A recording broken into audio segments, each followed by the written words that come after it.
जाति समीकरण पर राजनीति करने वाले बिहार में सरकार के गठन और मंत्रियों के विभागों के बंटवारे में भी जाति समीकरण और जाति संतुलन का खास ख्याल रखा गया है। मुख्यमंत्री नीतीश कुमार ने मंगलवार को विभागों के बंटवारे में इसका ख्याल तो रखा ही है, उनके प्रमुख साझेदार राष्ट्रीय जनता दल ने भी जाति समीकरण के आधार पर ही अपना हिस्सा मांगा है।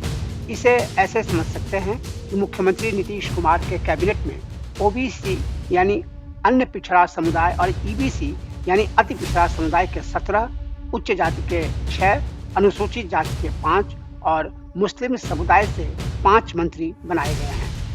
बिहार कैबिनेट में शामिल तमाम दलों ने अपनी पार्टी के अंदर जातीय संतुलन बनाए रखने की कोशिश की है। राष्ट्रीय जनता दल ने 7 यादवों को मंत्री बनाया है।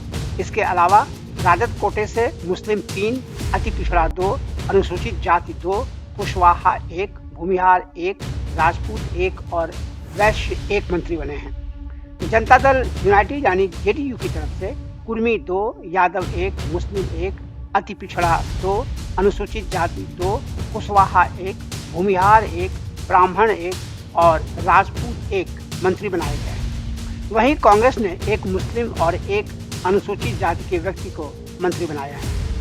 हिंदुस्तानी अवाम मोर्चा की ओर से 1 अनुसूचित जाति को मंत्री बनाया गया है।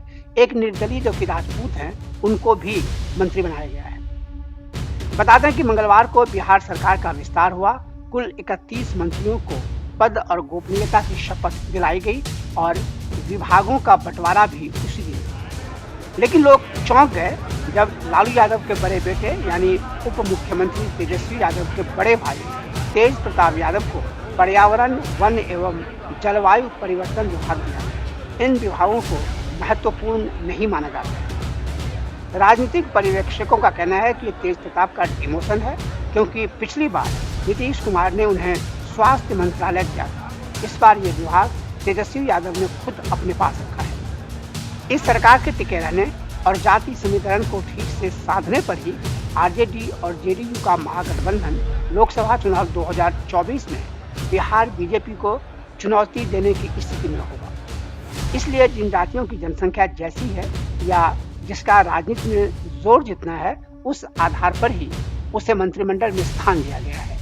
यही वजह है कि किसी जमाने में दबदबा रखने वाली सवर्ण जातियों को सांकेतिक प्रतिनिधित्व ही मिला है। सवाल यह है कि क्या आरजेडी और जेडीयू इस जाति संतुलन को लोकसभा चुनाव तक बनाए रख सकेंगे?